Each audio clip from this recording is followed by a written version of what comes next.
since Aiden Hutchinson had that beautiful quote where he said, "Everyone in our locker room understands the mission this year, and we all know that there's one goal to win a Super Bowl this year." We're like, well, let's go over the draft of your Super Bowl winning quarterback, potentially in the future, Jared Goff, the guy who's going to lead you to the promised land potentially next year, and go over the 2016 draft because honestly, it's a pretty interesting draft as far as quarterbacks because we have Jared Goff and Carson Wentz, but it may be one of the worst first round wide receiver, second round wide receiver NFL drafts I've ever read. Yeah, no, it's a cursed draft. And I have the draft up in front of us too. We can go through the first round and then also just some notable draft lists that could have changed the course of the NFL had they had gone the right way.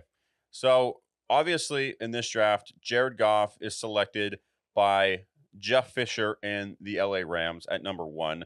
Trade up a bunch of picks to get him from the Tennessee Titans, which that trade is actually fared very well for the Tennessee Titans. They ended up getting Derrick Henry from that package as well, Oh, wow. and I believe AJ Brown. So the Titans and Rams trade so that the Rams can select Jared Goff, because at the time I don't even remember who their quarterback was, to be completely honest. I think it might have been like Fitzpatrick or something.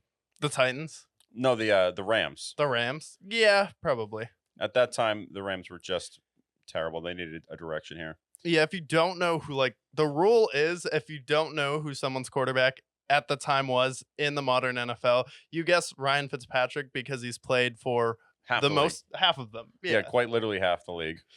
And then the Eagles selected Carson Wentz, who had a very weird career to this point. Because at one point he was an MVP candidate, and then I don't even know what happened at that, because he had a bad career at the last season with Doug Peterson, and then he went to the Colts and he played for the Commanders, and now he's on the Chiefs.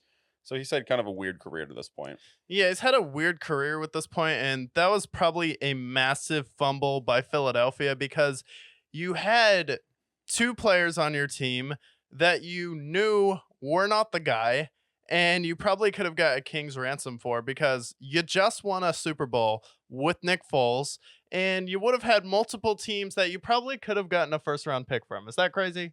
Probably get a first round pick for Nick Foles after he wins the Super Bowl. You could have gotten at least a second. Yeah, at least a couple picks. And then Carson Wentz had just had an MVP caliber season and they built a shrine to Nick Foles. So, like, okay, if you know one of these guys isn't going to be there or you're keeping Nick Foles, like, you could have traded either of these guys for probably a couple picks that could have panned out into some good players. But instead, you overpaid for Carson Wentz and you didn't trade Nick Foles, and he goes and signs with the Jaguars and basically believe he walked away for nothing and just signed there in free agency. He did. Yeah, exactly. So the Eagles, that career was weird. I just remember with Carson Wentz how good he was for like the first 3 years, but he was so hurt so often that his career, him at number two at this point, when we look down later in the draft with Dak and a couple other guys who were selected, what could have been potentially. Yeah, and I think Carson Wentz, if he didn't get injured, probably would still be a starter today. And I don't think he ever got a fair shake, really, because that one year that people criticize him for was the year that literally kickers were playing wide receiver for the Philadelphia Eagles. And Yeah. like he made the most of that situation, dragged them to the playoffs when that team had no business being in the Super Bowl.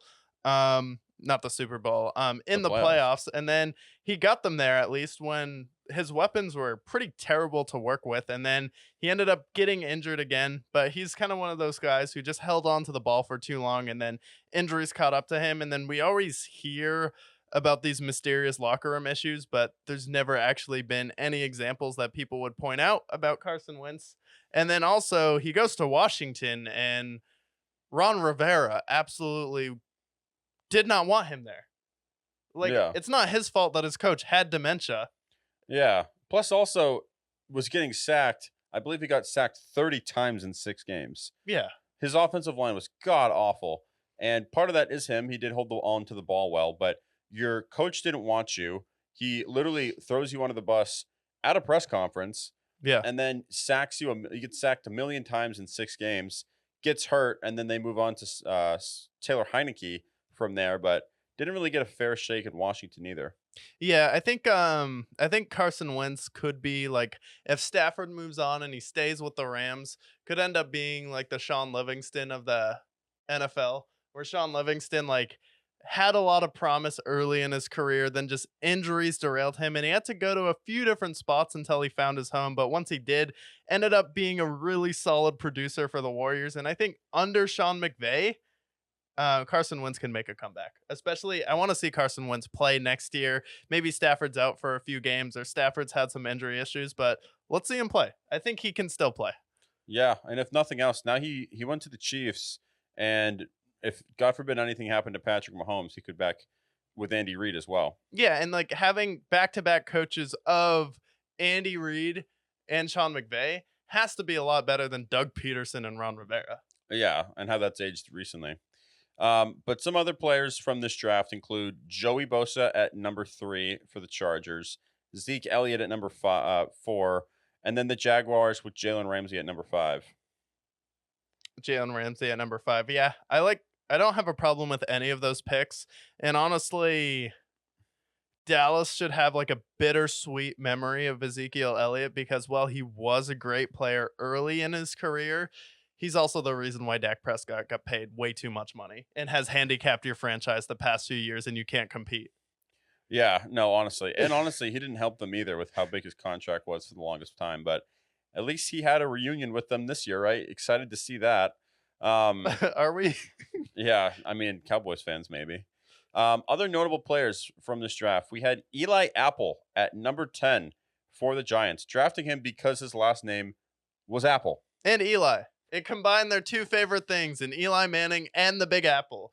That was literally the only reason why they drafted him. And they may lie and say it was because of his talent in this draft, but I feel like there's better corners in this draft than Eli Apple, right? Absolutely. And we'll go through different positions as well. Some other notable players to shout out in the first round. We had players like DeForest Buckner and Jack Conklin and Leonard Floyd and Taylor Decker for the Lions, Keenan Neal.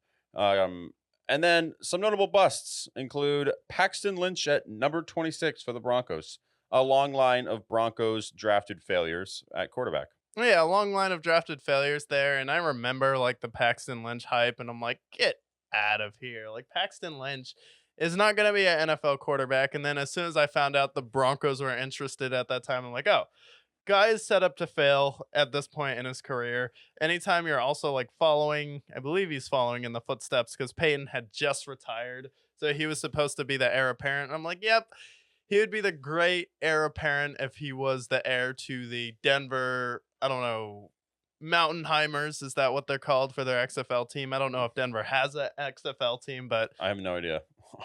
yeah. But yeah, the Paxton Lynch era was a mistake. 4 starts, he was 1-3, god awful, was out of the league within just a few years. Um, Other notable quarterbacks from this draft, we had Jared Goff and Carson Wentz as we went over, Paxton Lynch.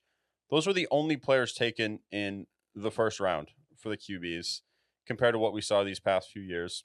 And then Jacoby Brissett was taken with the Patriots in the 3rd round, Christian Hackenberg by the Jets in the 2nd round. What the? who never started a game. He was a 2nd round pick. Oh, Yeah, and he was awful. what are the Jets doing? The Jets, they need to be studied. And then we had Jacoby Brissett in the 3rd round and Dak Prescott.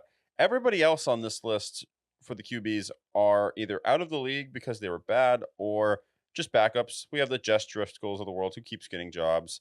Brandon Allen keeps getting jobs. Nate Sudfeld keeps getting jobs. But for the most part, all backups. Yeah, all backups. I don't understand why some of those guys keep getting jobs. I mean, Jeff Driscoll, like his name is cool. He sounds like he'd be a character in Red Dead Redemption, but like as a quarterback, no, no. Yeah, all awful. And then we look at the running back draft. The running back draft, also not good. Outside of Ezekiel Elliott at 4, who we have fond memories of, and Derrick Henry, who is arguably the greatest running back of the 2010s, if not in the conversation to be so, with how dominant he was. And then other than that, we had Kenyon Drake, who is still in the league, bouncing around. and everybody else is out of the league at this point. Yeah, and also it's kind of a crime that Derrick Henry was taken in the second round of this draft when like Ezekiel Elliott, I get the hype there, coming out of Ohio, having some monster years there. But Derrick Henry was also a monster. He might be the best running back build ever. Like as far as like with his combination of size and athleticism and just how dominant he was, and then he got his head coach, he got his offensive coordinator a coaching job because his offensive coordinator Arthur Smith was like, give it to the guy who is 6'4" and a running back and can run over anybody 40 times a game. Sounds like a pretty good plan.